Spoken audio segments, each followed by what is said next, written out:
Hello everybody and welcome to another episode of Grand Line Gaming. Joining me today are Steven. Hey, what's up guys? And Ed.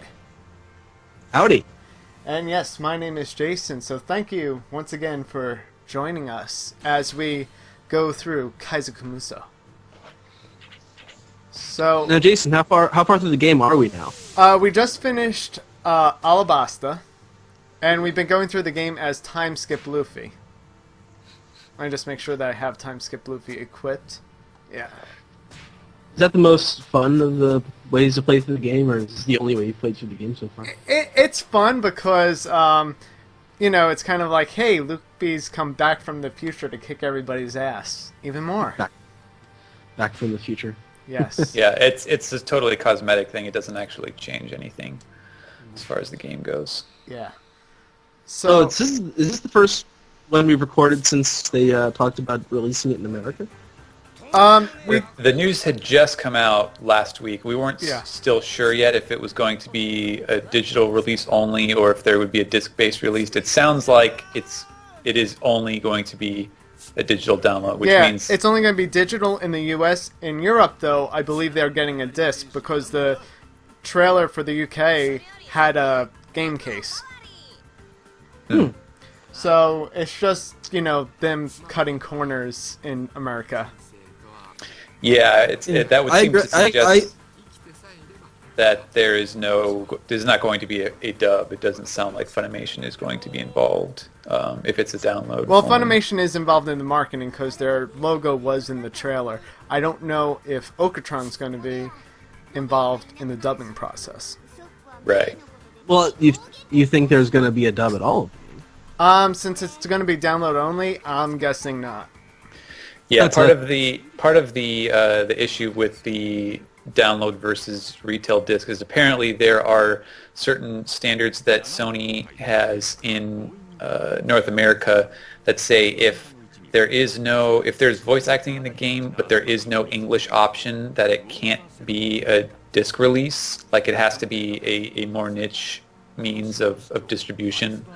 And so that apparently, it sounds like that is the issue that is keeping it from being a regular store retail thing. Yeah, but speaking of dub, Ed, did you see the video that came out recently? Since we're going into Water 7, why not talk about this, where it's clear that they are recording the dub for Water 7 at the moment. I thought that was pretty clear when we recorded Anime Fans Get Back, that they were just about to get there, so I mean, it kind of makes sense that they would be in there right now. Yeah. So, I mean, did you see like that little behind-the-scenes thing? That's always fun to watch. Like, oh yeah, I've been there. I have been literally where they were recording that. Yeah, that's awesome. We got to see them record FMA Brotherhood. And Fairy Tail at the time, I think, was just starting. We didn't see any of that. Right. We caught they were recording the beginning of Fairy Tail and then the very last episodes of FMA Brotherhood. Yeah, we had to keep our mouths shut about the Fairy Tail one. Yeah. Not that I didn't even know what any of the characters were. I couldn't have told anyone anything anyway. Right. But, actually, I just want to preface this that Long Island and New York in general has really bad weather at the moment, so there are power outages maybe expected. So if all of a sudden this goes offline without warning, you know what happened. Yeah. Yep. Oh, hey, so where can people find that behind-the-scenes thing? On YouTube. I'll put a link in the description on the YouTube video once I upload this. I didn't actually watch the whole video. I just saw the first few seconds of it. I'm like, oh, I've been there. Yeah, we also saw Colleen record a line for Luffy. Awesome. Yeah. We couldn't tell where it was, right? You couldn't see the screen. Oh no, we could tell where it was. It was where Luffy was, you know, exploring the little shipwright area. And Nami's telling him to come down so they could discuss business. Okay, so this is after Kaku has gone to examine the ship. Right. Okay. Cool. Yeah. So, basically, you know, right here, you could see this is one of the panel cinematics for Water 7. And I think this arc gets the most butchered in the game. There isn't any Davy back fight? No. No. That seems like it'd be a fun mini game. Yeah. Yeah, yeah. I don't know. Does the Dynasty Warriors usually have minigames? No. No, it's pretty straightforward in terms of the type of content that they give you and what the game actually entails. And I've never seen anything like that. There's nothing like in Street Fighter when you destroy the car or things like that. The bricks, I think, was another one. Right. They actually the barrels of oil. They had mini games in the Grand Battle Rush. Yeah, but it's like what happens in Davy Backfight doesn't really fall in with the kind of gameplay of this. Right. Yeah. Right. That's too bad. I mean, it's Davy Backfight is an underrated arc, I think. Yeah.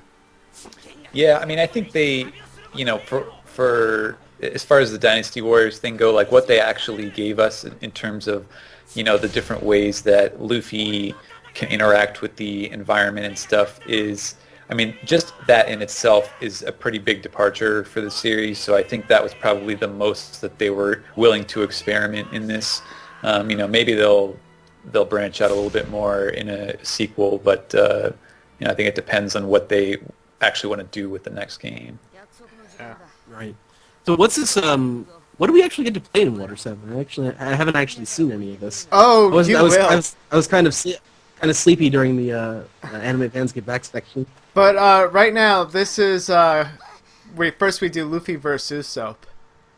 Ah, okay. So, time skip Luffy versus Usopp. This is like a kind of like a boss fight. Yeah, it's a little bit of a boss fight. But here, I really like what they kind of did here. Like, I like this music little twist as it's kind of like a comeuppance. But I like how it right now goes behind Luffy, so you think you're going to play Luffy, and then it turns around, and you're like, oh shit, I'm Usopp. Yeah. Uh-oh. And I also haven't played with Usopp in a while, so... It sounds so dirty. Yeah. Right. When you're making those noises with the with the controller. Yeah. I'm playing with Usopp right now. Great metaphor. Metaphor. It's more like a single entendre. Yeah, so this level kind of has some weird little things to hit Luffy with. Some little toys. Right. Usopp's traps. Yeah. What's that green one that you shot at him? Oh, They're all like... Yeah, Usopp has a bunch of different projectiles that you can use depending on like which combo you're using and which buttons you're pressing.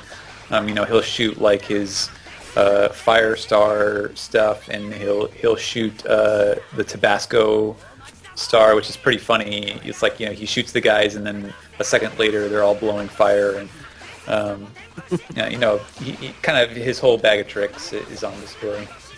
Is that Sogeking? What is that? It's just like a stupid little trap that Usopp made that you're supposed to hit Luffy with. Ah, okay. Yeah. The 5-ton hammer from. Yeah. But here's Sogeking is kind of like his double special. Oh, there we go. Yeah. Like, is it just me, or is like Luffy's like pants catch on fire and he sort of dances around? Yeah. And also it's kind of weird when Luffy is like a non-playable character or something, he'll have like these he could flip backwards and kind of dodge things. You can't actually do that while you play as Luffy though. No blocking allowed. Right. This is all evasion based. Yeah. So there's different combos like we could do with Usopp, but Usopp's, for a boss fight, it's really hard because he's more of a attack a bunch of people from far away kind of person. Yeah, he has the projectile attacks, and he has kind of the spray attacks, but because he's so non-agile, like all of his attacks are basically him standing in the same spot. He's pretty tough to go one-on-one with these, tough boss encounters. Yeah. Does anybody in the chat have questions about this right now? The only question in the chat is, are we going to do Water 7 yet? And don't worry, you will know when we're doing Water 7. Yeah, it's hard to, kind of pointless to shoot 3 things when you're only fighting one person. Yeah. Right. There we go. He knocks back. I can tell exactly how far the stream is, how far behind the stream is now. Yeah. Really good. So here's one of the little cinematics. Yeah. And here. Oh, press R1. I forgot it's not one of those square things like you usually do after a boss battle. Yeah. How's the voice acting in the game? Good. I think so the whole cast and crew doing their usual thing. Yeah. Now, Steven, do you usually watch the anime at all?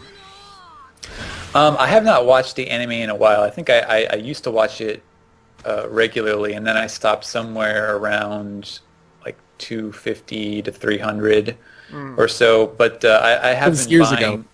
Yeah. Oh yeah. Yeah. But I have been buying the economy size collections that they've been putting out. Yeah, and those are pretty nice. The Japan or the U.S. ones? The U.S. ones. Yeah.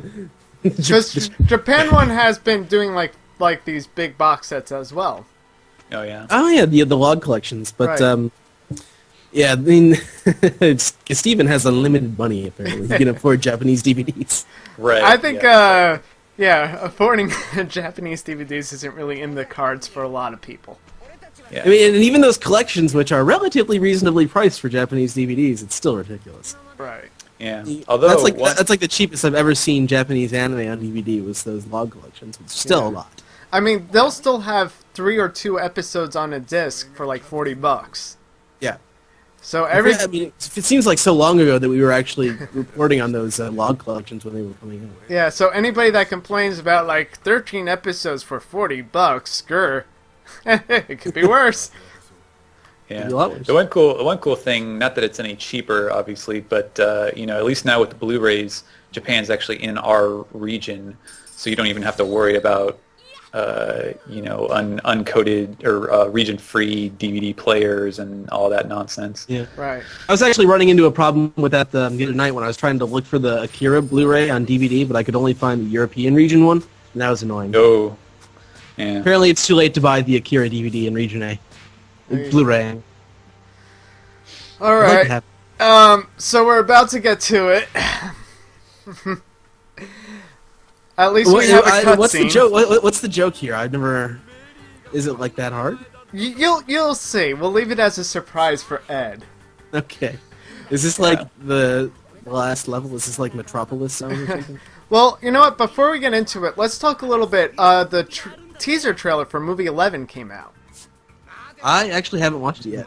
I haven't watched it either. You're going to have to do this one on your Oh, own, Jason. snap. Okay, so basically, you see Oda's desk. And it's just like a bunch of text and dramatic music as they zoom into Oda's desk, which has this sketch of Z. And Zet. yeah, Well, Zet. I've got the takeaway from it. I just haven't watched it. Yeah, well, no, that's what the teaser trailer is. Yeah. Oh, okay, so it's So- just the sketches of Yeah, the villain. yeah, and you can see on his Jolly Roger that it's a skull with like a sword going through it, and in the background is the Marine logo upside down. So the wings of the bird make the tusks kind of thing, as people were describing, and you could also see the little wrench on the side. Yeah, it looked like mammoth tusks Yeah. on its logo. Yeah, well, it's just the Marine logo kind of flipped over. Jason, were you with us when we recorded the initial Strong Week Strongcasts? Yes, I had just You with us then? joined, pretty much. Yeah, Yeah, that was. I don't think we'll be able to do that again, but that was. that was insane. That was fun. That was that was the first thing. Like, this is taking me so far back because episode 2 was our review of that teaser trailer for Strong World. We came up with our name. We are Maji. Right. Our slogan, and now we're up to the next movie. And it's been what, 3 years? Right, I mean, it's been a Crazy. while. And, I mean, I remember my first episode was going over the second trailer for Strong I World. think your first episode was actually the Arlen Park special episode. but No, the first it was the...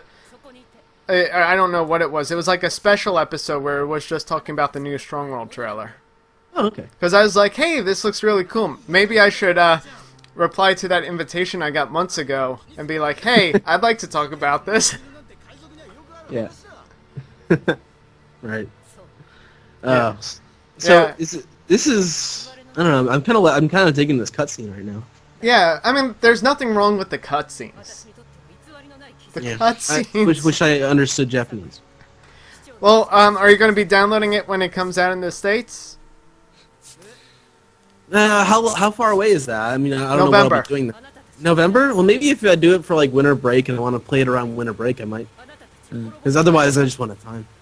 Yeah. Now, do you actually play video games, Ed? I know Zach is totally oblivious to this stuff. Zach plays more video games than I do. Oh, Oh God. boy. I haven't I used to play fighting. That's a games, ridiculous shot of Robin, by the way. We're about to see it in a few seconds. It's not yet. Oh. Yeah. We just see her standing off on the there. side boob. Yes, that is ridiculous. So, and it's the interior side of the boob, which is Yeah. And speaking of anyone, people should all follow Doug Benson on Twitter. He does side boob Sundays, and people send him pictures of side boob. You had that ready to go. I was telling Zach about it earlier. I'm like, Zach, do you follow Doug Benson on Twitter? Side boob Sundays are awesome. He's like, no, I don't. I shall do that. Oh, dear, oh, dear. But, no, so I play games. Greg is easily probably the biggest gamer of all of us. Yeah, I mean, I used to play, like, I think the last big game I played was Soul Calibur 4 for the 360. And I just got a PS3, and I haven't really played any games with it yet. I've been using it mostly as a Blu-ray player since I got it. Yeah. But now it's almost summertime, and finals will be over in 2 weeks, so... I'm not having time to- Isn't Blu-ray so nice? Yeah, it is. I was watching, what was I was watching Redline on Blu-ray, and it's incredible. I wish I had a bigger TV. Right. But, yeah. Side boob. We named 2 episodes Here we go. of our show. Season 1, yeah. Nobody listened to it. Yeah, so, pretty much Water 7 is a big casino kind of thing. Casino. Well, you'll see in a few seconds. Okay. 'Cause- It's just funny for me watching the right. those cutscenes for Luffy's in his old costume. Right. You know, it's almost like they took inspiration from those like Sonic pinball type levels. Right. It's actually it reminds me of it was Xenopolis from Sonic Adventure. Like Sonic Adventure was a game that I mean I was really big into the Dreamcast when it came out. Yeah. That was my big thing in high school. That's what I had. Right. And yeah, Sonic Adventure was my game. Yeah, Sonic Adventure was great. Yeah, I did a lot of Sonic Adventure, Jet Grind Radio, Oh, and yeah. Shenmue. Oh god, I Those remember were my big Shenmue. Dreamcast games.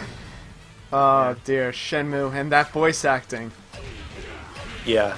I see. Actually, all I did was sit around and buy the figurines Yes! from the capsule Oh, toys. same thing here. That was like half of what you did in the game. Yeah. Years later, after I got rid of my Dreamcast, and I bought one on eBay with like 40 games for like $60 and a couple of controllers. And Shenmue was in there. I've never played it. I always ended up playing like NFL 2K2 or like NHL games, or I think I always play Soul Calibur. Yeah. Mm-hmm. Oh, Soul Calibur was my game. I always like fighting games, like Marvel vs. Capcom. A good social activity. If you have friends over, just play Soul Calibur. Takes like 30 seconds for a round. yeah.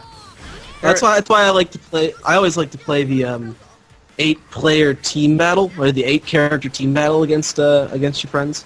So you could you only use like 8 characters in succession. You have to beat all 8 of their characters. You also have 8 characters, but you'd only recover like a little bit of health after each round. So each one kept getting knocked out, and was like strategic of character selection, which order they go in, Yeah. and then just like getting angry and throwing controllers and shit. Here's part of the abomination that is the Water 7 levels. And may the platforming begin. Yeah, lots of. He just hopping hit that with his around. head. Yep, that's Yes. how you open the gates, pretty much.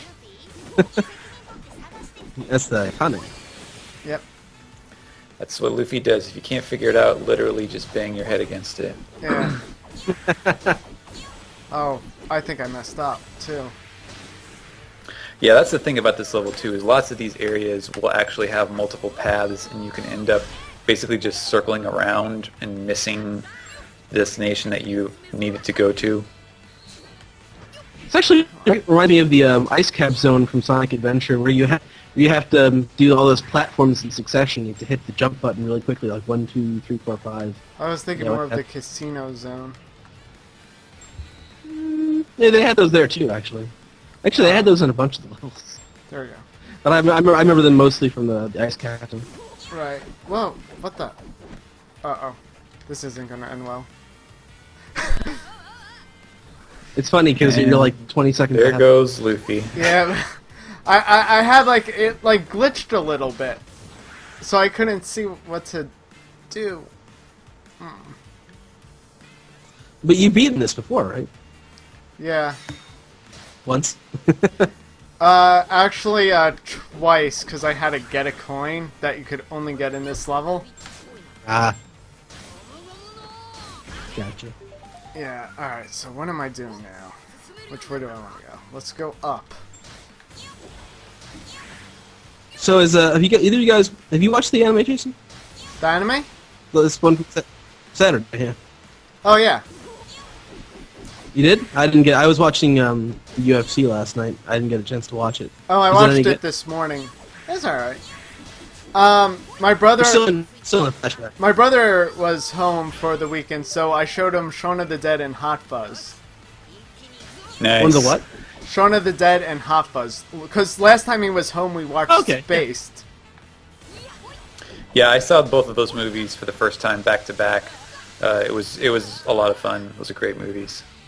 Yeah. There's a lot of space actually- references in them.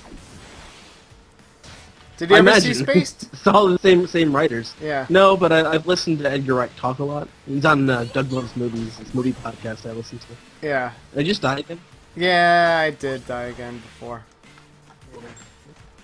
Technically, you don't die; you just lose a tiny sliver of health. Right. And here's these things like press left and right or up and down on the arrow. Yeah.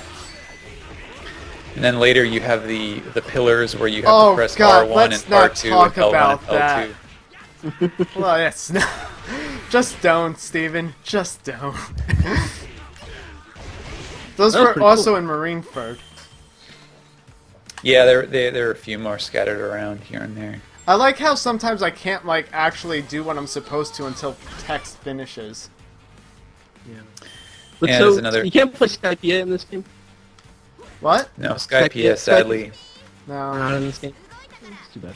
I'd like to play that. That'd be great. Where am I supposed to go? Yeah, I mean, it seems like, they could do what they did with some of the arcs in this game where, you could fit multiple levels in, like where one would be, like the survival battle on Upper Yard, and then, you could have sort of a goofier sort of arcadey level like this for the Angel Town or something, Yeah. and then have the boss fight against Enru on the ship, and there's just so many great environments there that Yeah.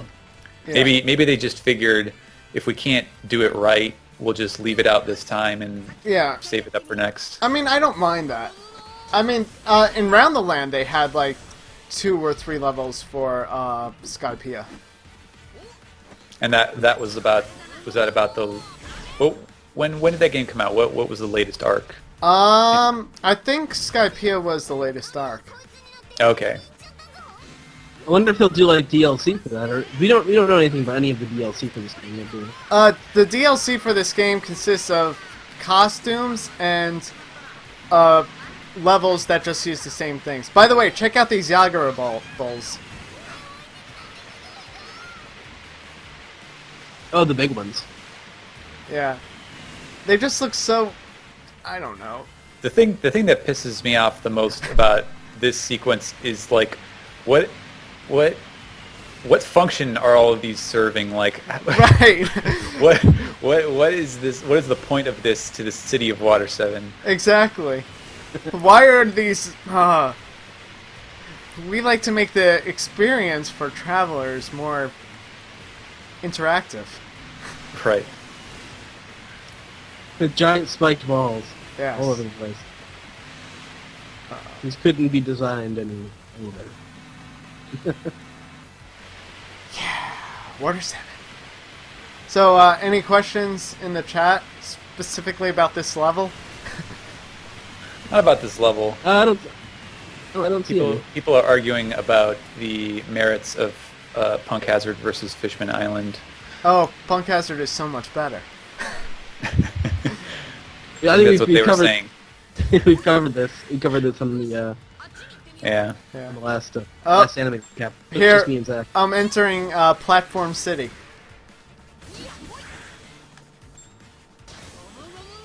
What? I'm entering Platform City where it's just press square, press left, press right.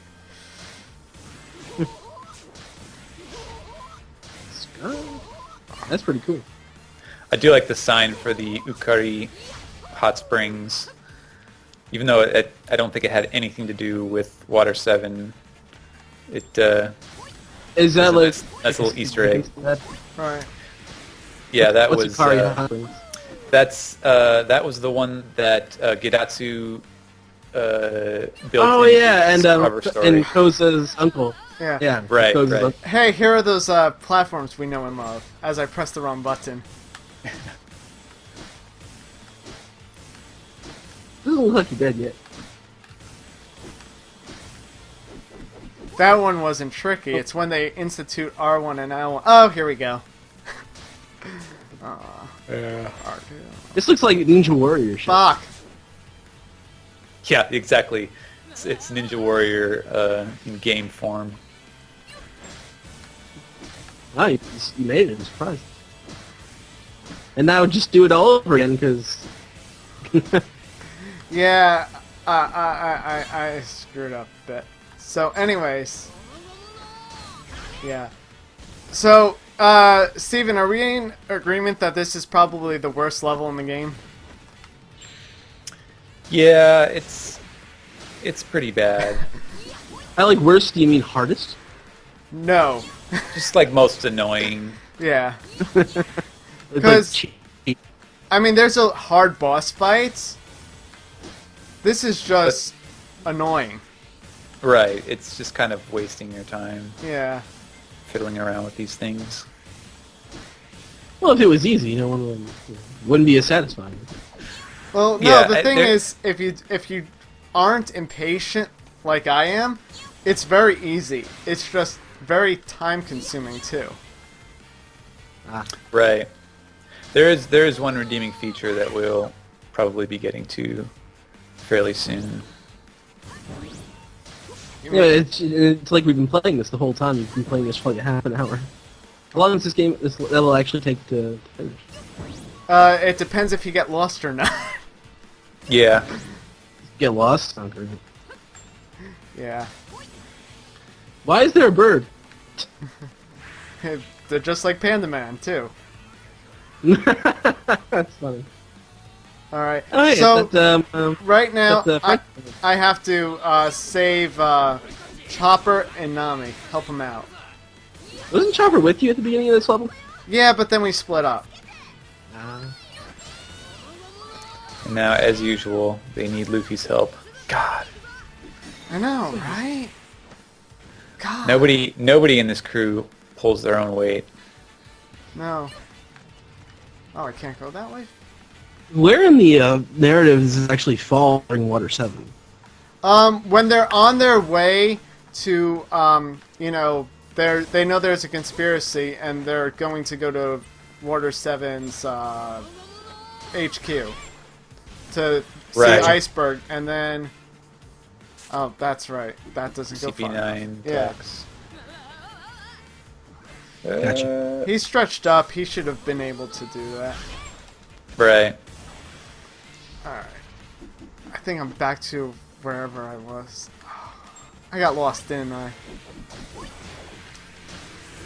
Oh no, he died. Oh my god. Alright. R1, L1. Alright, guys, talk while I try to concentrate. Yeah?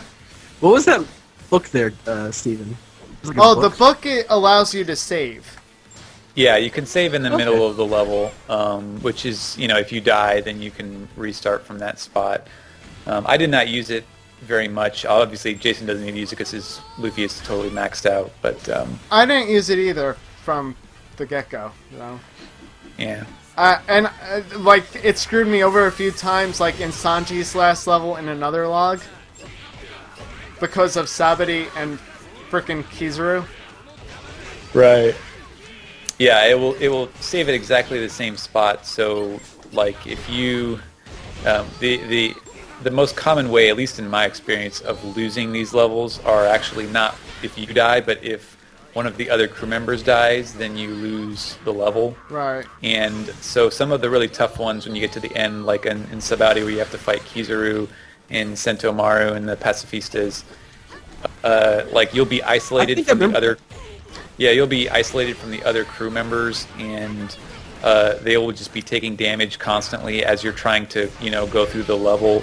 And so there was like one instance where I was trying to beat it, and I saved in the middle, and it was literally like 30 seconds before somebody like Brooke was about to die, and so I kept reloading and like rushing as fast as I could and turning the corner like just in time to see Kizaru waste Brooke. It was like Groundhog Day or something. And then finally one time I got lucky and like Brooke ran away from him just long enough for me to distract Kizaru and beat him. But man, it's that doesn't work. It can be annoying. Okay, which way am I supposed to go for Chopper? Oh, son of a... Oh, Steven, there's a question in the south side. Yes, someone asks. Right, someone asks, where do I actually translate the chapters? Is it at Viz or at my house? I am a contracted employee, so I work from home. I don't go to Viz. I work with a couple different companies, and they're all in either like San Francisco, like Viz, or LA or New York. So I definitely could not, actually work in an office to do all of those. I think maybe in the past they may have had like in-house people that would actually do a lot of that work, but nowadays it seems like pretty much everything except for being an editor or an actual employee on staff is remotely done. Right. You live in Northern California, though, right? I live in San Diego. Oh, in San Diego? Okay. I think this is it. Haha. Think I finally found my way. That's good. I feel like getting lost in a video game. It's like one of the thing is, this level just looks the same. Yeah. What do you say, so Steven? Which character is the most fun? What was which that? Character is the most fun? Whose level? Which character is the most fun to play? Well, we both agreed. You kind of have to answer that as, which character aside from Luffy is most fun? Because obviously Luffy has the most care put into him, and he has some of the best moves. I don't know. Zoro's really good. I think isn't that right, Jason? We both agreed that Zoro is pretty awesome. I like Ace a lot as well. Yeah. Oh, by the way, we're about to go visit Franky's little area. The Franky stage. The Super Franky stage. We're still enemies of Franky at this point. Right. Yeah, we actually have to fight Franky here. Yeah. Alright, where is that there he is. Is that the map on top of the yeah, the map is on the top right. Oh god, dancing Franky. Stupid sexy Franky. Yeah. Yeah, I played a lot of these levels for the first time with my roommate who has never watched One Piece, and he was like totally confused by Franky's dance. His little air thrusts. I bet. I just want to beat you, Franky. There's nothing wrong with that.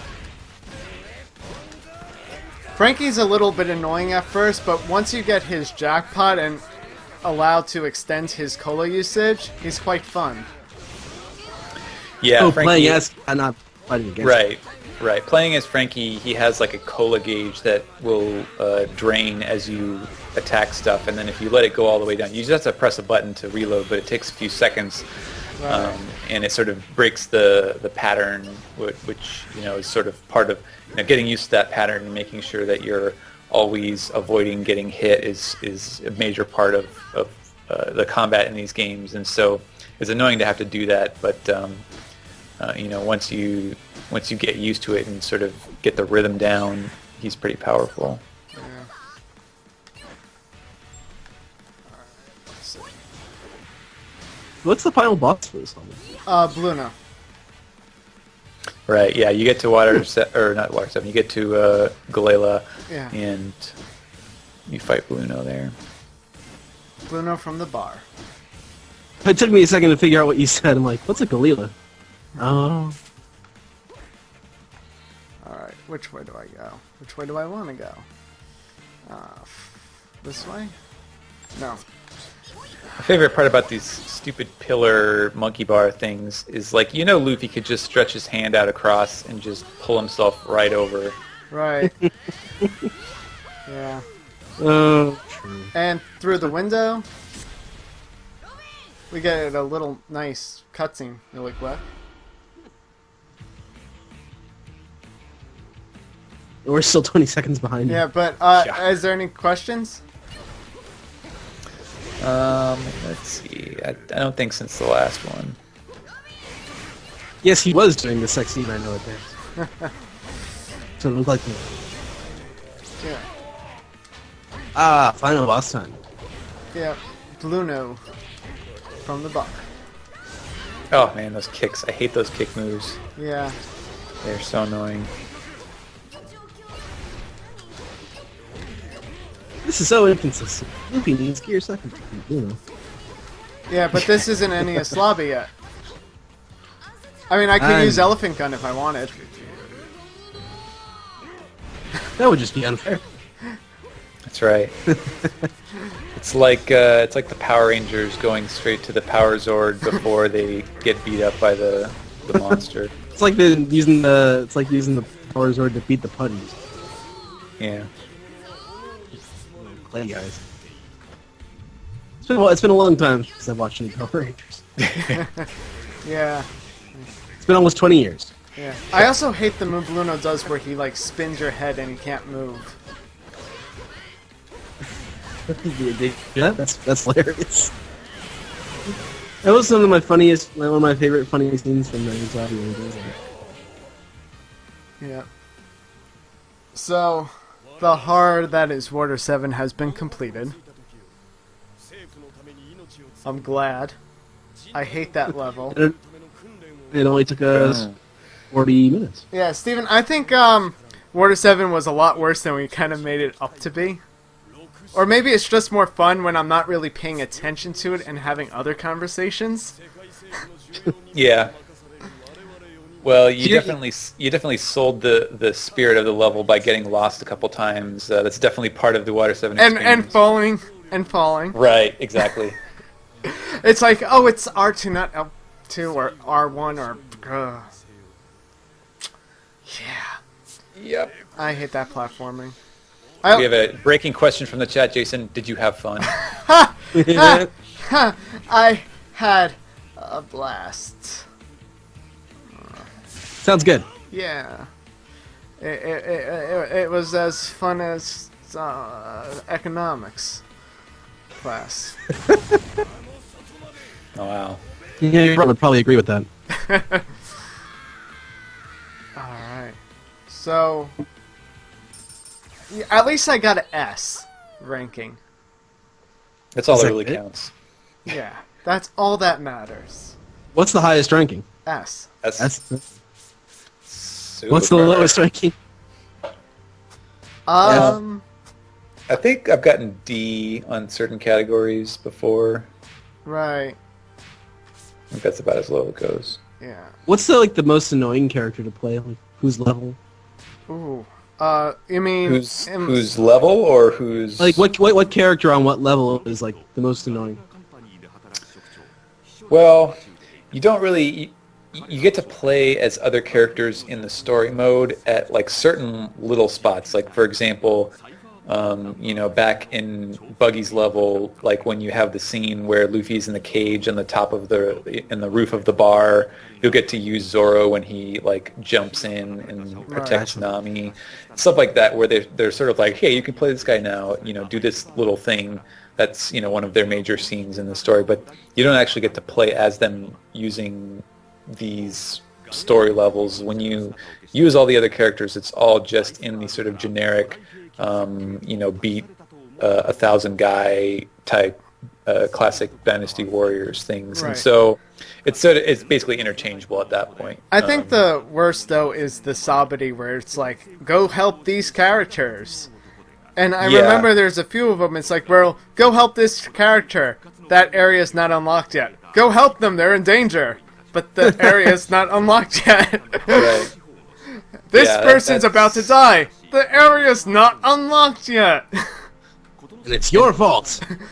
Right. In terms of like frustrating difficulty, that's probably the worst. I mean, Water 7 is annoying, but it's not that hard. But when you are literally like racing against time while your crewmates get destroyed, that's pretty tough. Well, there are some levels that actually do have time limits. Yeah, none of which are urgent in any way. Right. All right. So what are we going to now? We are going to NES Lobby. Ooh. So we're gonna have a little cutscene first. Gotcha. That sets it all up. So it's a bit of a. You know what? I kind of wish there was the train level on the Puffing Tom. Yeah, that'd be another good. Yeah, I mean, like, fight a bunch of people per area. Right, for each car. Yeah. Unhook the train cars by mashing square a bunch of times. Yeah. Yeah, it's like, here's the joint. Press square. Exactly. Or, like, tap square, like, ridiculously. Yeah. Now here's actually a good question. It's sort of random. Someone asks, how come Sabati is pronounced Shabondi in Japanese? The reason, or the language roots behind this are Shabondi is... Yeah, it's Portuguese. In Japan, the word Shabon or Shabondama in particular means bubble.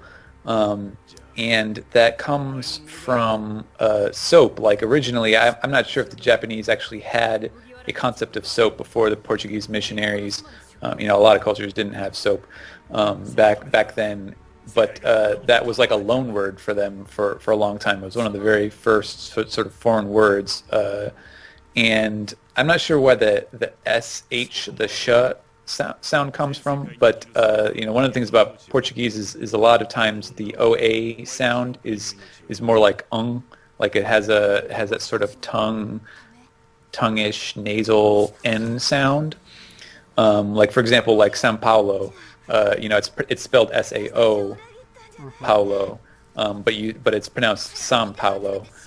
So that's sort of where it comes from. But then, of course, it's actually spelled S-A-B-A-O in Portuguese. So he took that spelling when he actually wrote the name out in the Western alphabet.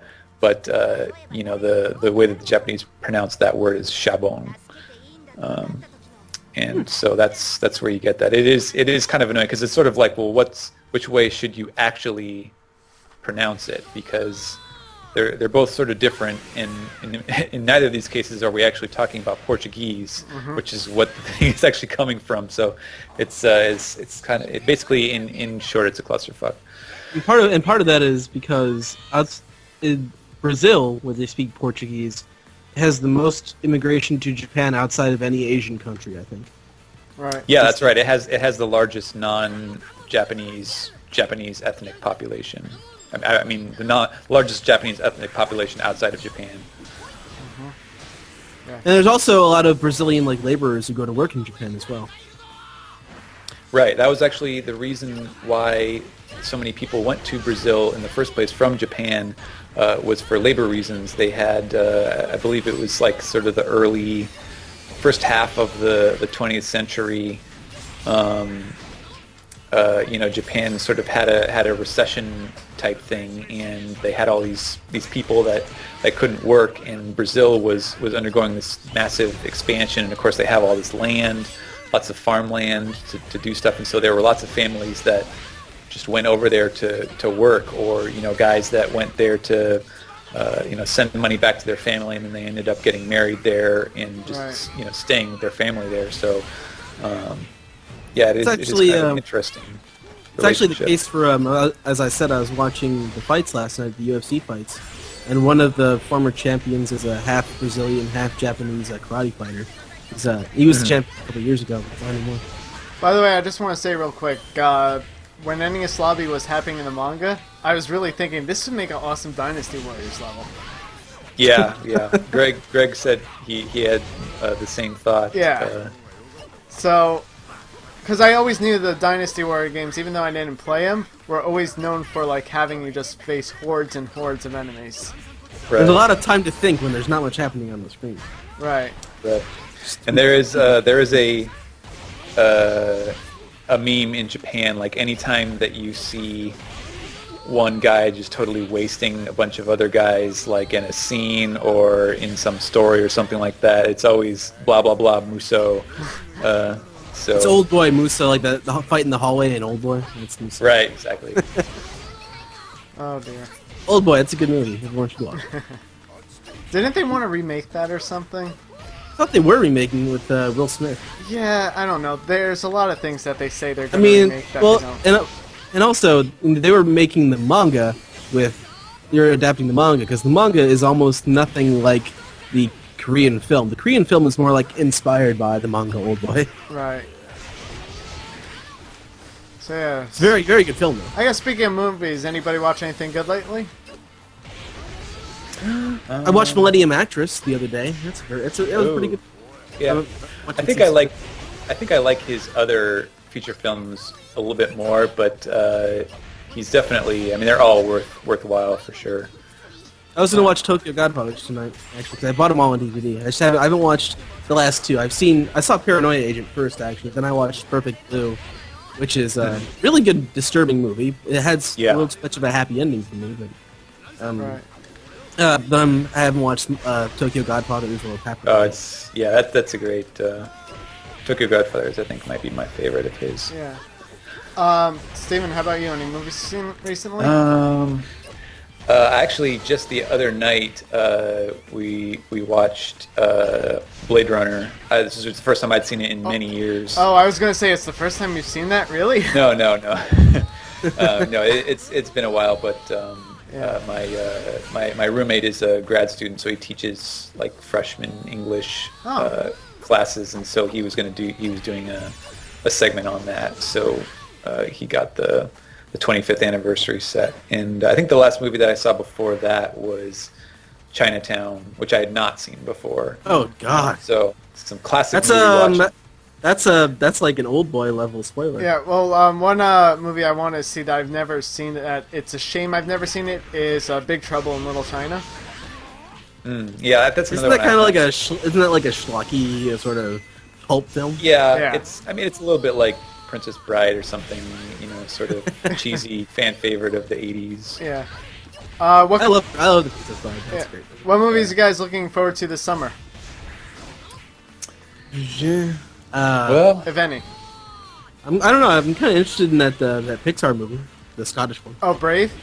Yeah, that one. Yeah. That looks good. I have not heard of. That. Yeah, it's got it's got Billy Connolly in it. I know that. Yeah. That's great. Yeah, I'm really looking forward to. Well, on the topic of Ridley Scott, I am looking forward to Prometheus a lot. The trailer for that looks awesome, and and definitely looking forward to the Dark Knight. Obviously. Yeah, pretty much. So you're looking for? You've already seen Avengers. Yeah, I already saw Avengers. I would say that's the one I'm looking forward to, but no, I saw that like a week ago. Were you looking more forward to Dark Knight? I didn't care for Dark Knight at all. I haven't even seen the Dark Knight, the second one at all. I haven't watched it. So you didn't like? I haven't had any interest in it. I mean, I know the thing is, from everyone that I talk to, not the fanboys, but the people that I talk to, that actually critique movies, they say, "Well, Heath Ledger's good." That's about it. It was a very enjoyable movie. I liked it. Yeah, I mean, that's the thing. Anything that's like anything Batman related that's reasonably good just gets like incredible accolades because there are a lot of people that really, really like Batman. Right. But no, I thought it was good. I really liked. I mean, have you seen other Christopher Nolan movies? I saw. Well, let's see. I saw Batman Begins. I thought that was horrible. Batman Begins. Just actually, I think Memento is a really great movie. Memento is on my to-see list. I did see Insomnia. I like that one, but that's a remake of what frickin' country was the original made from? Oh, it's like Norway, I think. I think so. I don't remember, but I saw Insomnia. That would make sense with the Alaska thing. Yeah, I liked. Well, because it's a North Pole thing. Yeah, I liked that one, but you know, I thought Prestige was okay. And then the ending kind of sucked ass. The ending was kind of crazy. Yeah, well, it was pretty stupid too. But Inception was definitely an hour too long, and I think making the third act somewhere where it's snowy and white, after being such a long movie, was just the dumbest decision any filmmaker can make. Really? Yeah, because it hurts your eyes. Yeah, it hurts your eyes after being in the dark, and also it just makes scenes drag on longer than they actually do. It's not visually interesting. I didn't actually see it in the theater, so I probably didn't get the worst of that. Yeah, probably. But, I mean, I'm not a big fan of Christopher Nolan at all. I think he's very overrated for what I've seen of his work. And, I mean, I will see The Dark Knight eventually, but I gotta get myself to the state of mind where I could watch it with an open opinion, you know? Because if I find that I just have a strong feeling right away, I don't want to watch a film because then it's going to be clouded. Yeah. Yes, try not to go in. You have to be ready to accept lots of brooding and. Right. I mean, part of the reason why I just never was in the reason to accept is I think they marketed way too much Heath Ledger as it being his last film, even though it wasn't. Well, he's the best thing about that movie. I mean. Yeah, but I mean, you could say like Heath Ledger, great, but I mean to say it's someone's last film is, you know, that's not something I like to market. Alright, so right here I have the decision to let all my friends come and help me, but I don't want them to kill themselves. So, I will defeat them all myself. Yeah, that's right. Any lobby has these bridges that you have to lower manually to get your other crew members there to fight alongside you, which in some cases can help, but in most cases you don't really need it. Right. Yeah. Oh yeah, by the way, back to the movies. I do want to see Pirates Band of Misfits, which comes out Friday. The Aardman movie? Huh? Aardman, the Wallace and Gromit people. Yeah.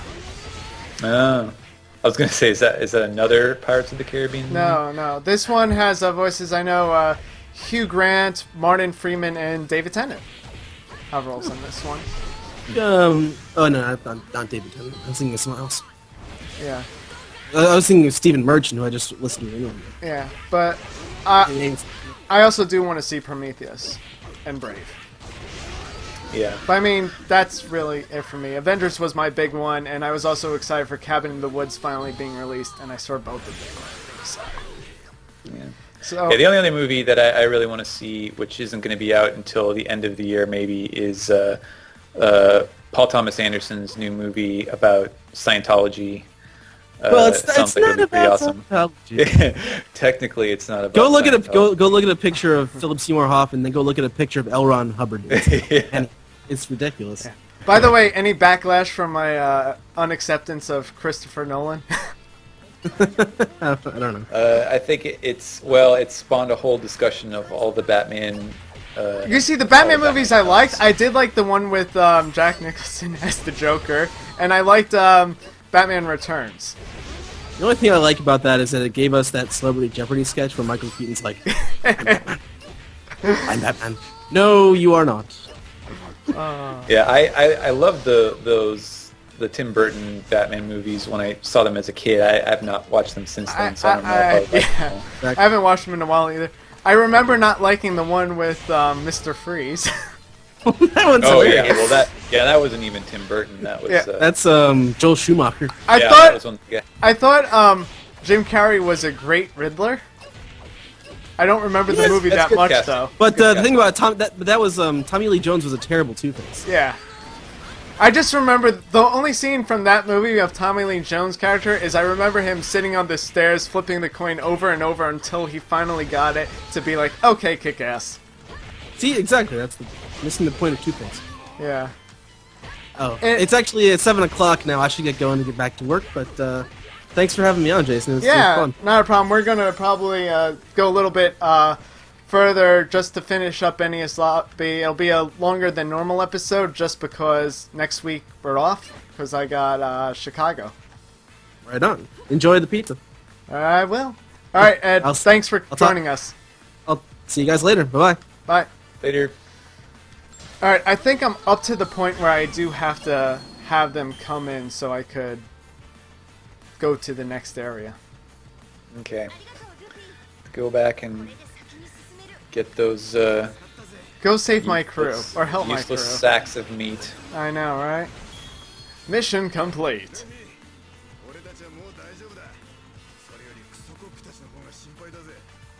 I wish the level would let you continue, like, while all the conversation's going on. Yeah, that's another sort of annoying thing that, you know, you have to let it cycle through all of its messages. Right. And there's no option to, like, you know, speed them up or you know, skip them or anything. Yeah, I mean, there was definitely a time, like, I remember playing Valabasta, for example, last time, is I had, like, you know, beaten everyone, and it was just conversation finishing until I could finally get the cutscene to fight Crocodile. Ooh, someone in the chat mentioned Moonrise Kingdom. I forgot about that. Yeah. Probably. I also saw a quick question. I think it's regarding to Avengers. I only got a quick look, like if there's any after credit scene. Am I reading that correctly? Yeah, someone asked. There's a credits. There's a scene after, like, you know how the movies usually have visual credits that list all the top billed actors. Right. There's a scene after that, but there wasn't anything after the scrolling text credits. But the full credits. But I know they were filming something the week of the red carpet, because and they've been very discreet on what it was. Some people have said altering a scene. Some actors have said they added a new scene. So I don't. It's probably the exclusive scene just for the DVDs that are sold at Best Buy. Or it could just be like, hey, you know, they know a bunch of people see advanced screenings, so this is for, you know, once it's out in theaters. The real ending. Who really shot Mr. Burns? But, no, I know the movie itself is going to have at least 30 minutes of special features, because the original cut for the film was like 3 hours. Yeah, I mean, I would assume it would be a really long movie. And then Joss Whedon cut it down to 2.5. Yeah. After that, but trust me, the movie didn't suffer at all. It was fantastic. It's one of those movies where it's like, wow, I don't think they could have pulled that off better. Big praise. Yeah. So what were you going on about? Someone asked a question about Moon. Oh no! Someone mentioned that Moonrise Kingdom is coming out as well, which is the new Wes Anderson film. And all I could tell you from the trailer that I saw is, if you like Wes Anderson, you will probably like that. If you don't like Wes Anderson, you will probably hate it. Okay. It looks like I don't know. Have you seen many of his movies, like you know, Rushmore and Royal Tenenbaums? Oh, I have. They're on my. Fantastic I Mr. think Fox. I've seen one or two of them, but they're on my to-do list, kind of thing. Yeah. He has a very recognizable style, and this one looks like his most Wes Anderson-y movie yet, so... Yeah. Oh, Life Aquatic. Yeah, that one I saw. Okay. Yeah, there you go. I think I'm supposed to wait for conversation to finish before I can move on.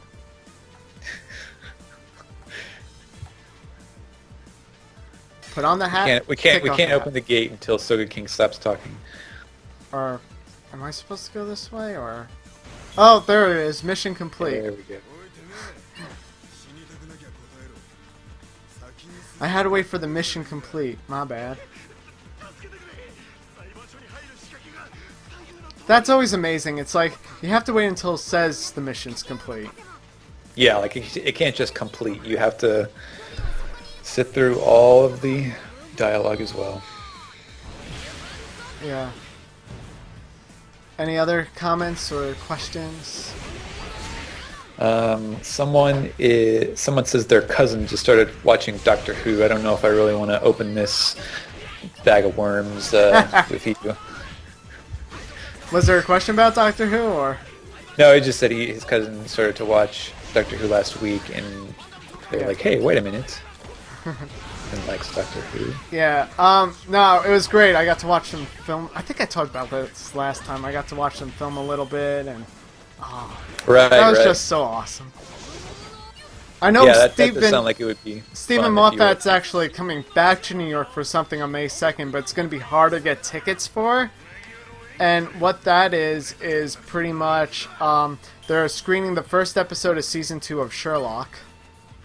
And Benedict Cumberbatch, Sue Virtue, and Stephen Moffat will be there. So it's like, I'm just kind of like, please let me get past this. Please let me get past this. Please let me get past this. It really seems like, between Sherlock and, how he's... I mean, I guess technically it's not his face, but, he's going to be the voice of Smaug in The Hobbit. It seems like Benedict Cumberbatch is like breaking out. Yeah, he's getting to be a household name. Yeah, he's in Star Trek, for crying out loud. Yeah. But, yeah, no, Sherlock, if you haven't seen it, I would recommend that over any other show. Yeah, it's very different from the Downey Jr. movies. Yeah, and as much as I go on about Doctor Who, I do like Sherlock more. I think that is Moffat's greatest. Him and Mark Gatiss working on that one. Yeah, it's a fun. I mean, it's almost hard to call it a show because it's each of the episodes are 90 minutes. Yeah, so it's like a series we're getting of film. a trilogy every season, pretty much. Right. Where, you know what? I know, like, the next season may not be to the end of 2013, but I mean, they do a lot. Yeah, that's worth it. It's worth the wait. Yeah, I mean, I'd rather have wait for quality. Mm-hmm. Quality first, people. And also, Jekyll was fantastic. Did you ever see that one? I watched the first episode, but I think particularly coming at it after Sherlock was pretty hard because it's a very low budget show. And Moffat, he wrote all 6 episodes for that one. Mm-hmm.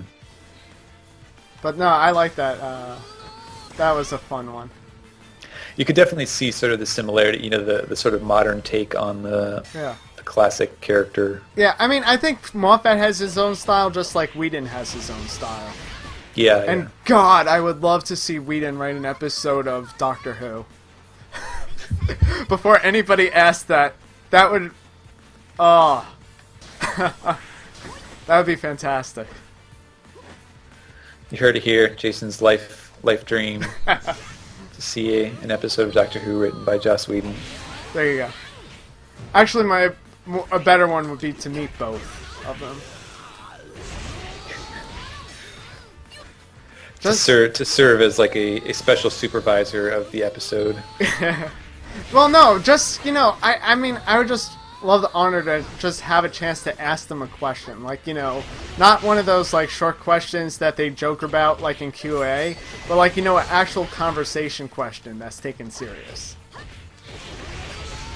Kind of get, like, into the mind of what they think when they're writing. For example, say you have, like, 5 ideas. I mean, like, you have one grand idea, but you have 5 different ways you could tell that idea. 5 ways the story could unfold. How do you choose which way to go? Which path to take? You really have thought about this. Well, no. You're just waiting for your chance. Like, what if you run across him in the street someday? No, I mean, the thing is, that's one of the questions I just... I mean, yeah, the thought has crossed my mind, but, like, when I'm writing... For example, like, I was thinking of a new idea. My friend and I were working on a idea for a script, and I had, like, 5 different ways to tell the story. And I'm like, how the hell do I choose which way? So, I mean, just from there, and then, yeah, I had the thought, like... God, if only I could ask so-and-so this question. It's not really like, if I had the opportunity, what question would I ask them? It's more of just something that arose from my experience. Your personal experience. Yeah. Alright, any more questions or conversational thingies? As we are about to wrap up the NES Lobby Muso level with another fight of our favorite Bluno from the bar. It doesn't seem like we have any questions. You know, some other fans of the Sherlock and Jekyll shows, but for the most part, not much in the way. Yeah, and if you haven't seen Sherlock or Jekyll, God, see those shows. At least see Sherlock. Yeah, definitely. And honestly, you know, don't watch the PBS one because that's a bit edited and some scenes are fast-forwarded kind of thing for time. Yeah, just wait until it comes out on disc. Yeah. Which will be actually at the end of May. Recommending Fringe. I have not seen Fringe, but I hear good things. Yeah, I don't know. Next on my list of shows to watch is still Game of Thrones. I think I'm gonna go with that. It's a big one. Yeah. I just realized I'm really kicking Bluno's butt right now. Like, I kind of like spaced out on what I was doing, and I just noticed like Bluno's already like half down. It's amazing how playing one level makes you so much tougher. Psych. Yeah.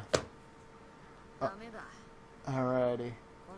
So, I mean, another great thing about TV is they're going to have that whole Arrested Development season come to Netflix or something. Yeah, that was really crazy. The idea of just releasing the entire season at once, where you don't have to wait for the other episodes. That sounds really interesting. Like, I'm just curious to see like what is going to be the result of that. Like, is it going to work out? Is it going to be a big failure because they didn't, you know, space it out, or you know, how is that going to work? I wonder how many people are going to sign up for the 30-day free trial when they release that. Yeah. I mean, the thing is, if they did it over the span of like one a week, then people who did 30-day would be like, shit, I have to wait. Yeah, I don't know. I mean, I feel like Netflix is so big by now that... I mean, I don't have it. I don't like Netflix all that much, honestly. I did try a 30-day free trial already, unfortunately, and I didn't find their quality to be that great. I get a lot better results with Amazon Prime. But I do feel like, you know, the audience for Arrested Development is generally pretty savvy, and you know, like people that watch a lot of movies or TV shows, and so, you know, it just seems like that's probably something that already that most of the audience already has. Right. I don't know. They did lose a lot of people with their shenanigans they pulled last year. Yeah, that is true. Alright. Shit. Boom. I fucked that up. I wasn't ready right away. And I forgot to press circle. Like, right away, too. I'm too used to the R2, R1 quick bullshit today. Yeah, they switch it around. Yeah. That was the one thing that I found tough with the QuickTime events is, like, the later in the game they get, it feels like the shorter the timers are. And so when they, you know, switch up the buttons on you, like when you're supposed to press X to dodge instead of, you know, square to hit him or whatever, that it, you know, sometimes that lag of understanding can be just enough to cause you to miss miss the time. Yeah. So we have this little cutscene. I like this scene a lot. This was, you know, kind of like the calm before the storm in NES Lobby. It's like, oh, we get one more like little nice scene before just a bunch of fighting. Right. And God, did that fighting go on for like what, a year? Yeah.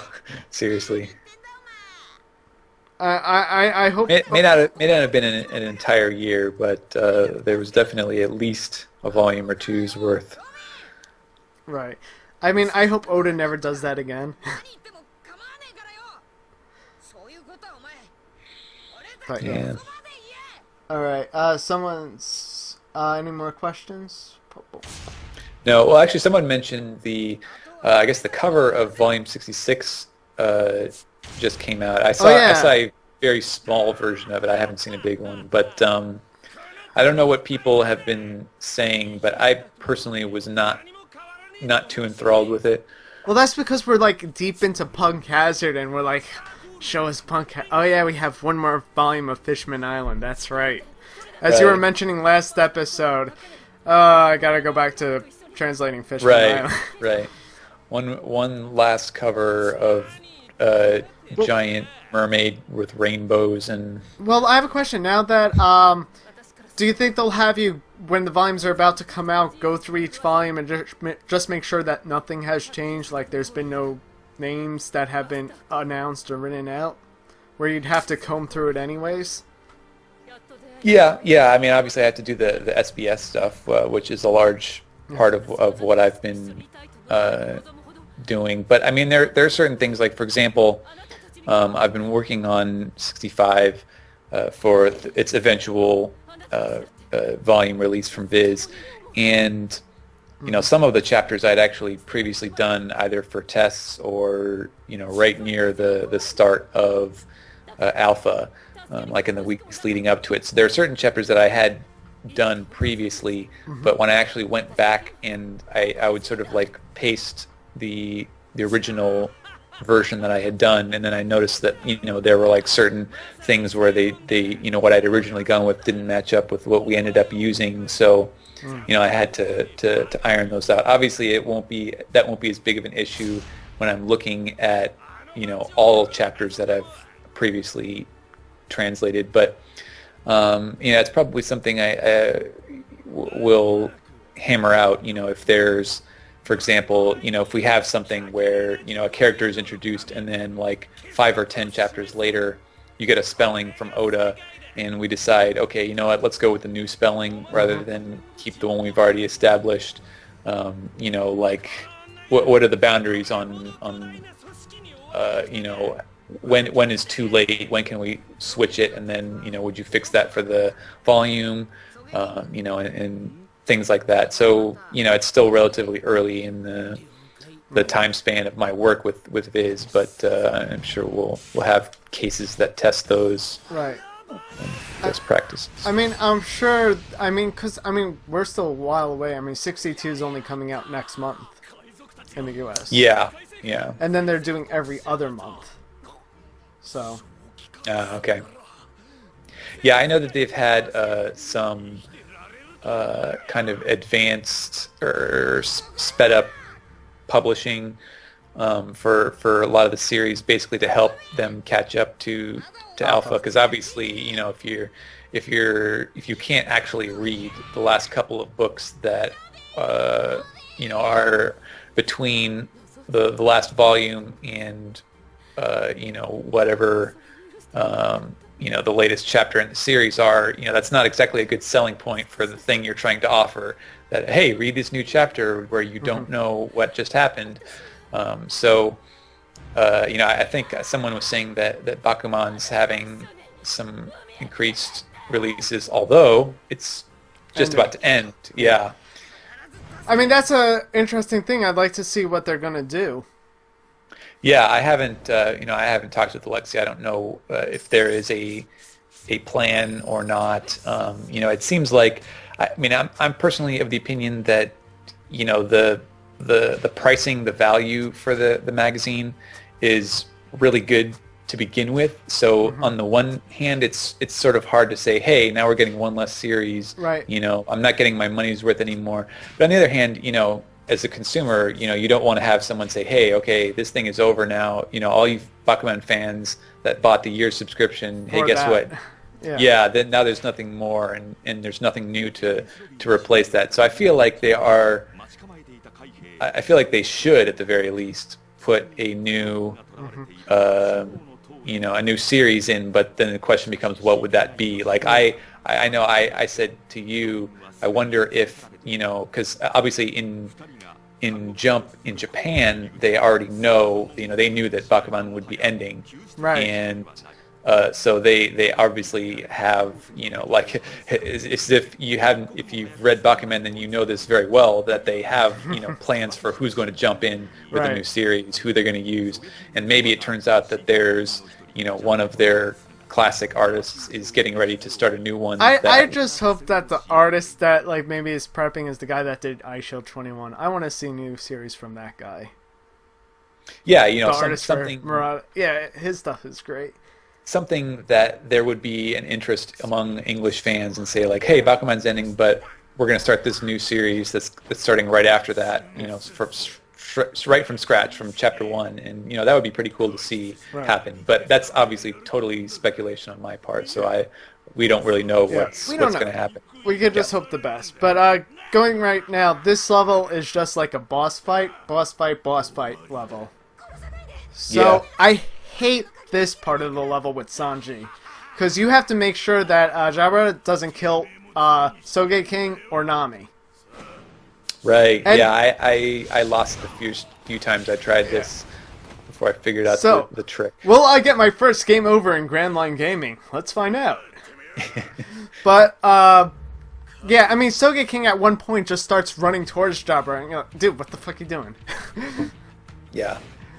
They left. All right.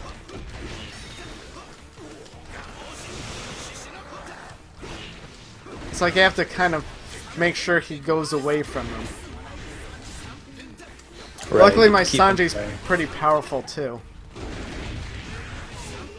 Yeah, and when when you and I were both trying to grind this for trophy hunters, right? Getting coins, getting all the rare coins is easiest to do on this level because it's pretty short, right? And you can get lots of the exclamation points, which are what you need to get rare coins, right? And so I got it down to, if I set it on easy, like I always knew, okay, I can hit him a few times with Sanji, then I'll do my special, that'll knock him down to the thing, then I can do my special again, that'll knock him out, then I'll go to the next scene. I'm just trying to get my sweet spot for the square button mashing. I think that's it. Yeah. It's been a while. Yeah, and then I remembered exactly when to start mashing the square button, because you have to do it like 3 or 4 times in this level. Yeah. 185. That's pretty good. Zoro's is short as heck. Yeah. Let's see, there's a couple more questions relating to Viz and Alpha. Someone asked, is Beelzebub a series Viz would or is considering releasing? I don't know. I have to admit that I don't really keep up too much with anything relating to Jump series that aren't, like you're just a contractor for doing the translations.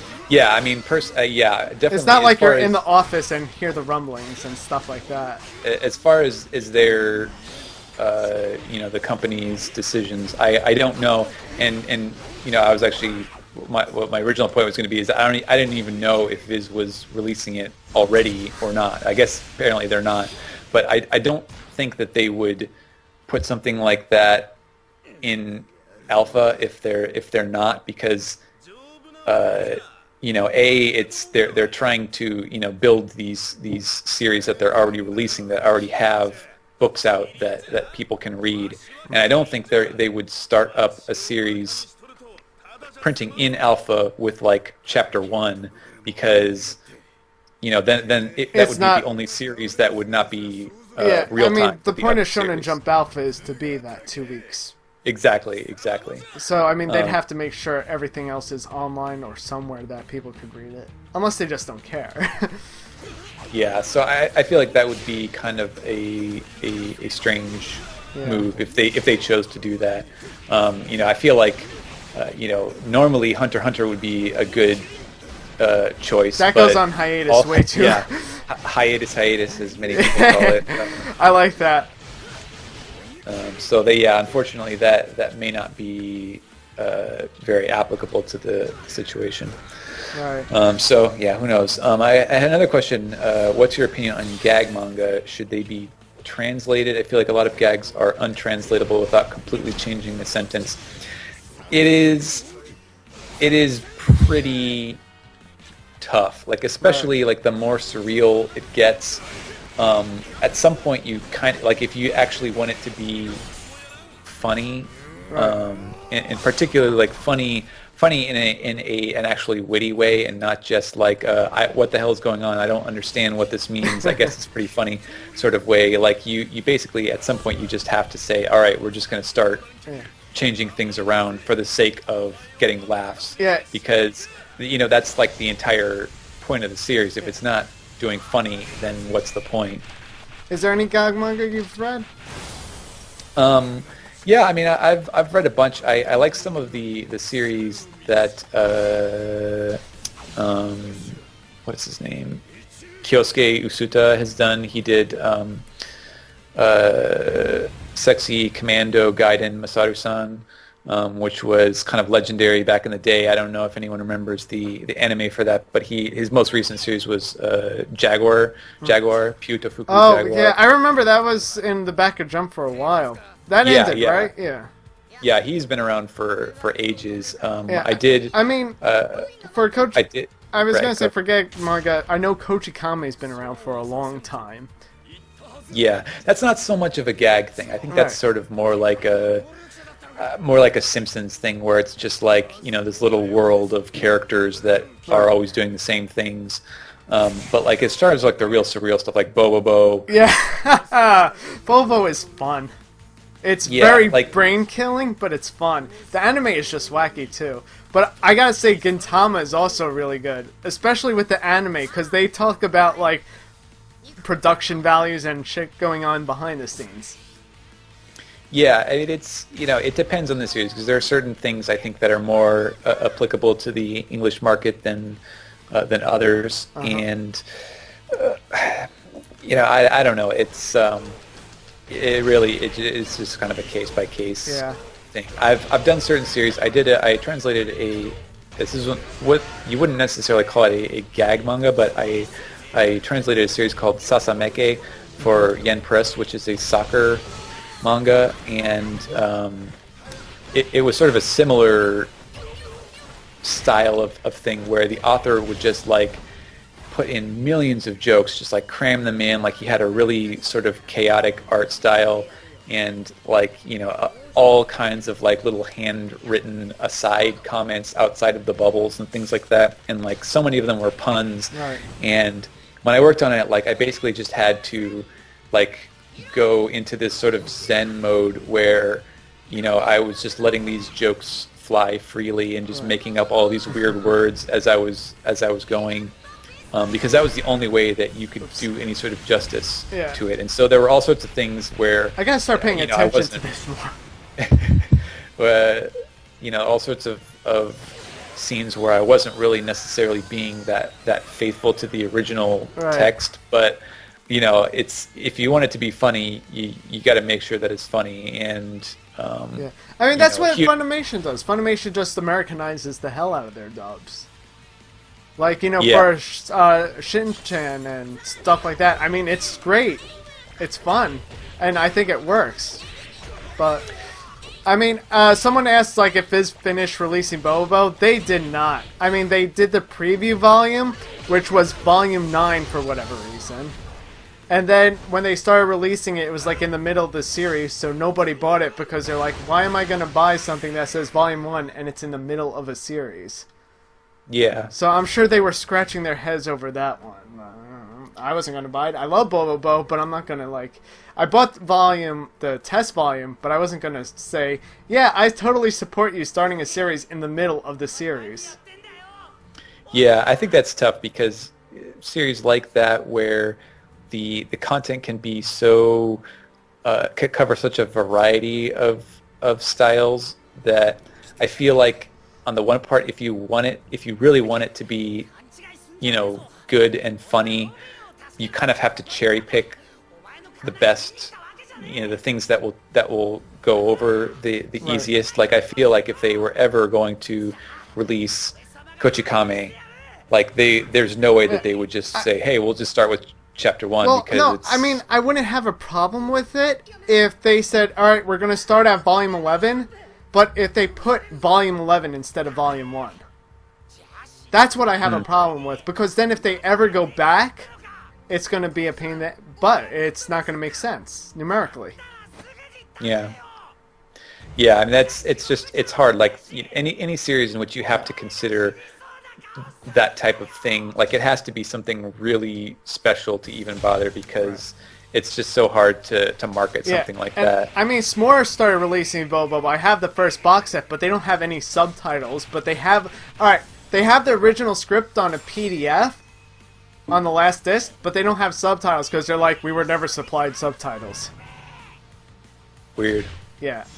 Well, I guess with Bobo, it's like you're not going to expect any logic decisions. I guess we've just come to terms with that as Bobo fans. Yeah. But anyways, getting to this, we're actually doing this little interactive part where we fight Lucci.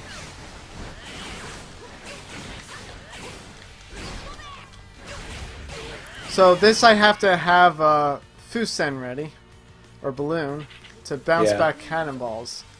This was really annoying to me. Just the blocking the cannonballs in general is really hard because it's very time sensitive, but the cannonballs are also really slow. What? How did that happen? Come on. And also his Rankaku is yeah, you have to time it so that you're avoiding his attack. I did it again. Shoot. Yeah, I feel like they could have designed the general control scheme of this. It went through me. That's not fair. No. Will I get it on my 5th try, everybody? Let's find. Oh, this is kind of sad, isn't it? Steven, are you enjoying watching this? Yeah, it reminds me a lot of trying to play this level. There we go. And all is right with the world. Seriously, the cannonball stuff is so bad. Like, it just shoots. If you're not like directly lined up with the cannonball, it will just go straight through Luffy. Like, it does not make any sense. Yeah. Any more questions? Oh, by the way, you know how after this there's that really fast-paced QuickTime event sequence? Right. I did the grinding so much where, watch this. Done. Yeah, you just memorize the... Yeah, square, triangle, X, No, square, triangle, X, triangle, square, or something like that. It's just But, yeah. He's about to die now. Because I'm gonna... Not... Oh, he jumped out of the way. Bastard. I have to do the block again. Oh god, someone mentioned the Star Destroyer level in Star Wars Force Unleashed. Did you play that, Jason? What? Star Wars Force Unleashed? No. Oh, okay.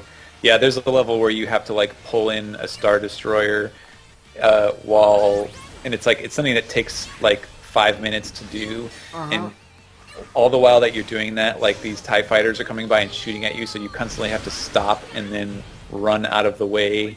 It's basically exactly like this crap with the avoiding Lucci's slashes. Right. Ugh. Bad memories. I forget. What's your worst memory in a video game?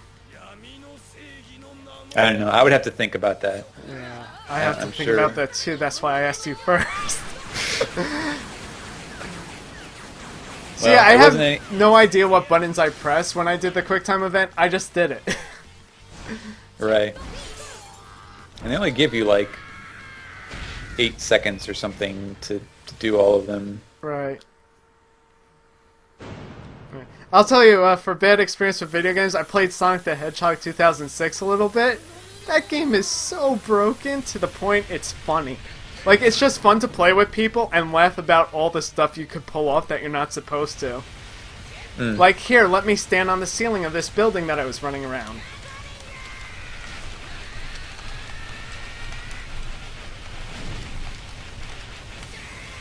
I'm horrible with the squares today. Luffy massaging Lucci Yeah. with his fists. Yeah.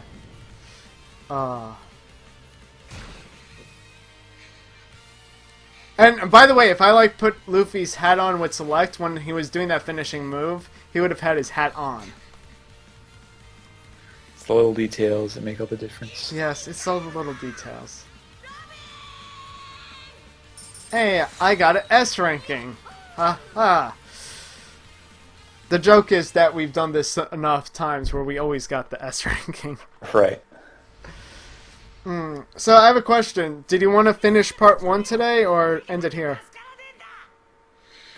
That is a pretty hefty. I mean, we got through all 4 of the Right. Water 7 NES Lobby related Right. levels. That's a pretty good haul, I'd say. Yeah, I think so. So, yeah. Well, so, but God, this cutscene looks beautiful. Yeah, this is a great rendering on this. Yeah. And now I'm watching. Okay, I haven't seen this before, apparently. Anyways, any questions? Yeah, not too many in the last few minutes. I think everybody's watching the cutscene as well. Yeah, that's right. They're tired of us talking over it.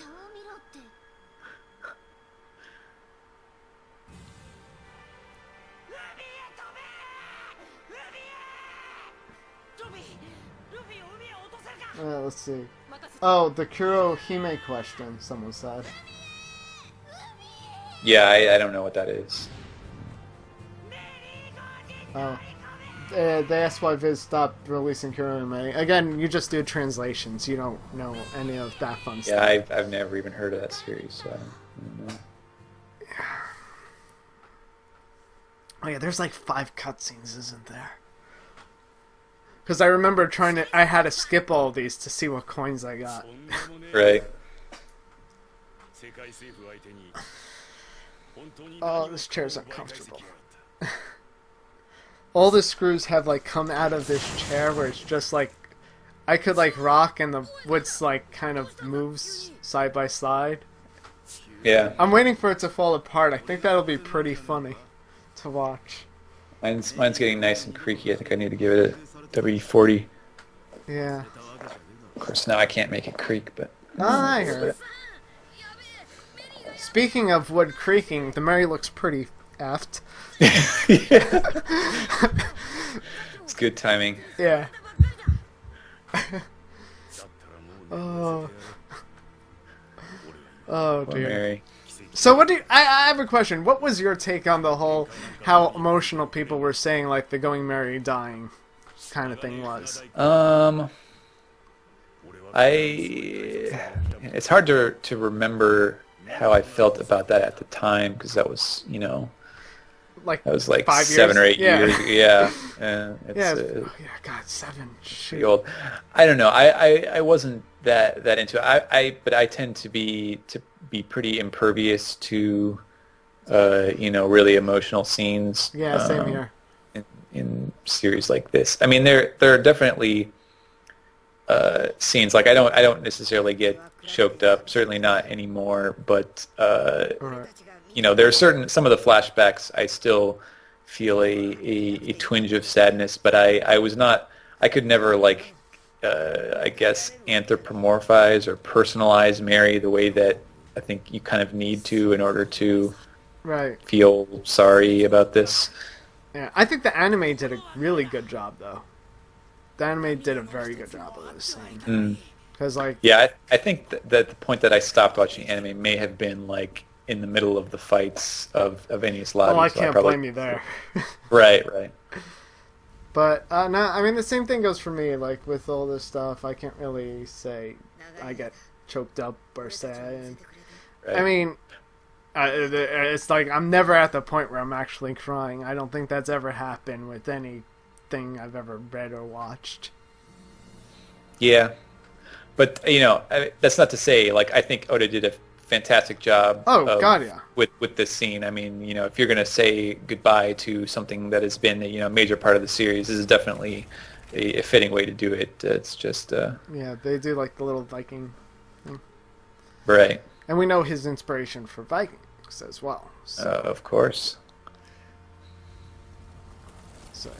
Yeah. No, it was very fitting that all the Japanese TV ads for this game before it came out was "Let's play and cry." That's actually kind of funny. Just like them selling life insurance with One Piece. Yeah. I'm like, really?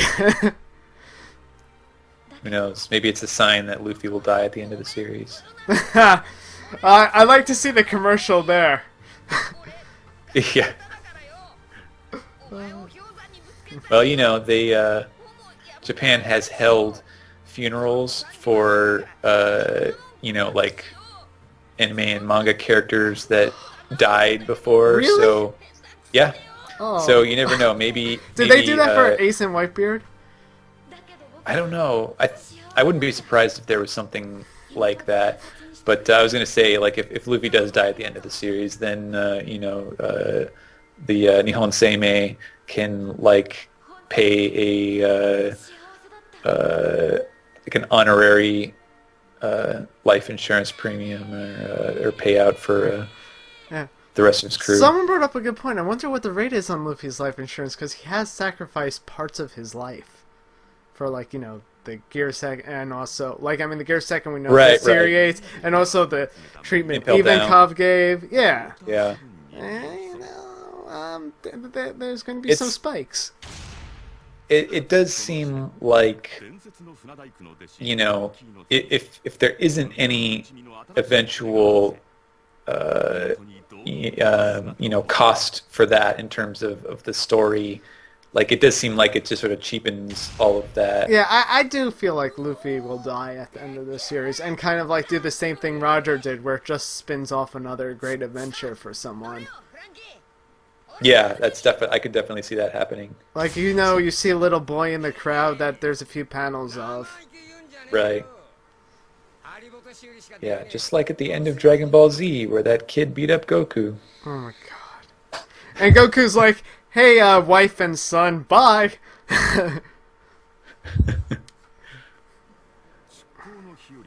There, here's another cutscene once again. Yep. Cutscenes. It's not as bad as, like, Metal Gear Solid 4. What was that, like 20 hours of cutscenes? Oh my god. Something I like think that? there were some cutscenes that were literally 45 minutes long. Yeah, I think they said that there were some like short, basically film length story scenes. I was like, I cannot play like this game like during school or anything. I actually have to like set aside time to watch this, because God forbid I press start and it skips the cutscene. Right. Yeah. I know Ghostbusters had a weird thing, that video game, where you could save it, and if you quit the game and don't watch the cutscene, the game will return after the cutscene. Oh, really? Yeah. Huh. I was like, really? I mean, I have to either play through this again or YouTube.com. Yep. And it's time for ridiculous faces now with Usopp and Luffy. I feel like the ridiculous faces sometimes like really breaks the tension.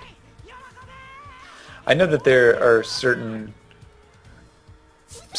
facial expressions at crucial scenes that have been met with divided opinions from the fans, like Luffy crying after he thinks of everyone else at the right before the the time skip and the flashback. Right. Or Kobe's like little thing during the war. Yeah. But I mean, like, even with like Usopp like rejoining the crew. Yeah, there was a lot of that. I think I think that was more for comedic effect though. Right. Yeah, when he does it for comedic effect, it's usually awesome. You know, obviously the Enero face is pretty legendary by now. God, that. I think that's just my favorite expression in any anime or manga. Yeah, that's a pretty it's pretty hard to top that single moment. I mean, he's tried with like Perona, but it's not the same. It's Right. not the same.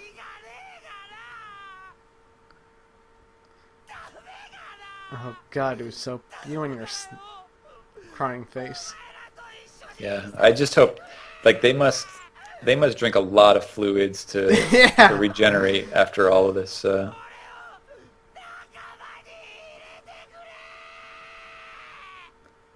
There is a lot of it. Yeah, I mean, he did do a lot of voice work for this. You could tell, like, as Ed asked before, they did do a lot of voice work. Yeah. And damn you, Luffy, and your face.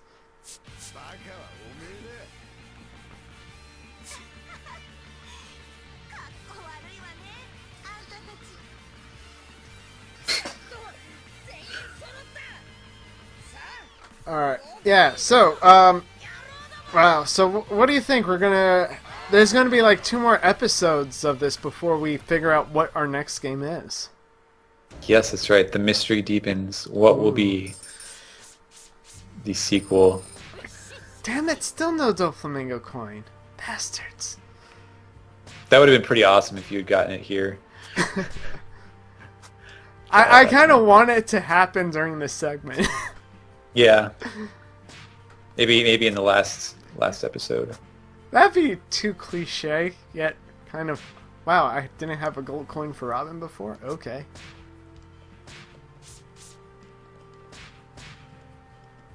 Alright. So, episode...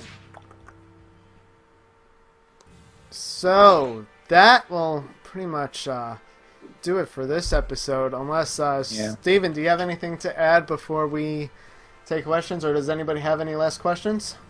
Someone says, do you have a list? Well, I'm sure you have. There is a list somewhere in your head of all the games that you have that we can choose from. But, I do have. I think before we go into like, hey, other game territory, I think we're gonna stick with the One Piece theme for now. Arkham City is actually, someone just said this, is a good one, but I still have to play Arkham Asylum first. So yeah, I don't know. You can't go skipping. Yeah, so maybe we'll do something in the future where I'm playing a game for the first time. Because that'll be pretty cool for reactions and stuff. If you really want to see me get lost or suck in a video game. Right. But, no, I mean, I know some of the options will be like, we have Grand Battle 1, 2, 3, and Rush. Right. And I know you've mentioned Round the Land. Yes, we have One Piece Round the Land. A bit rarer than the Grand Battle games, which I think a lot of people have played for themselves. Yeah, and if my component cable could do GameCube as well, we also have Treasure Battle and DON Battle Stadium, and then we also have Unlimited Adventure. Mm-hmm. So yeah, there's a good amount of stuff to still do. Yeah. Yeah, and none of the games are for kids related that I have. I don't know how to hook up like my Game Boy, if that's possible yet, because I could be like, hey, let's play the One Piece baseball game. Right. Lollipop Chainsaw. I've heard bad things about Lollipop Chainsaw. One of my friends played it at PAX and says it was horrible. The controls, the mechanics of the game, just not good. That does not surprise me. Yeah, me either. But, yeah, so that will do it for this segment. I think maybe next time we should do Sabaody and Impel Down. Yeah. And then Marineford save could up be Marineford. Yeah, Marineford could be its own little thing. Because, I mean, Right. that's all that's left. Right, and then if we have time after Marineford in the episode, you can do a level with one of the other characters or something. Yeah, I feel like maybe we'll get back to Kaizokumuso in the future, where it'll be like, okay, we're gonna visit Kaizokumuso for which 3 characters do you want me to play as, and I'll do a level with each one of them. Yeah, or maybe before the domestic release. Yeah. Just go back to it for a little bit. Right. I mean, yeah, it'd be nice to get like a early code to download it just for review's sake or something. But I don't know. We'll do something special for Kaizokumuso or Pirate Warriors when it gets closer to the game's release. And hey, next time I may have the Doctor Who game, so all bets could be off there. Anyways, oh no, I wouldn't do that. Yes, I would. Maybe. Who knows? Half hour of Doctor Who and you could play it and you'd play like 10 minutes of the game and spend the rest of the time just explaining the backstory. Oh god, trying to explain Moffat's backstory for the recent Doctor Who stuff. Yeah. Anyways. Alright, but guys, we'll put up a poll eventually with like a list. Oh god, you know which one I forgot? Fighting for One Piece. Okay. That sounds like a lot. There's a lot of games to choose from. Fighting for One Piece, the joke of that is, yeah, that had a lot of hype and fell very, very flat on its face. Greg, told me pretty much, about the game and how bad it was right after PlayAsia had shipped my copy. Oh. And I was like, really? You couldn't tell me, a day before. Yeah, memories. All right. Okay. Well. Yes. Okay, so that was a good... That's our cue to wrap this up. Yeah, wrapping up. Right. All right. Big thanks to Ed for joining us earlier. Yeah, that was fun. Yeah, that was a lot of fun. I hope to have him on more or just other people on more. Steven, always a pleasure. Very insightful stuff into the translating world of Viz. Yeah, we got some good questions to talk about this time. So, yeah, definitely, if you think of anything, it's... I'm on the podcast, it seems like a little more infrequently these days, although I will be on this week's episode with our Shonen Jump Alpha special, so we still haven't recorded that, but I'm sure I'll have lots of more inside baseball to talk about on that, so look for that this week, and yeah. And if you missed any of this episode, you could always check us out on YouTube. Our channel is OPP Episodes. Unless, of course, you're watching on YouTube, you already know that. Yep. Yeah. And remember, 6 p.m. Eastern every time. Next week, though, which will be April, 29th? Yeah, April 29th, there will be no episode because I will be in Chicago for Anime Central. So if you're at Anime Central, we do have a panel for the One Piece podcast, so you could join us there. And if you're watching this after the fact, you missed it. Yeah, you missed it. Sorry. So anyways, really long time to wrapping it up. Reminds me of a normal One Piece podcast episode. Anyways, there we go. My name is Jason. And my name is Steven. And we will see you all next time. Take care. Lates.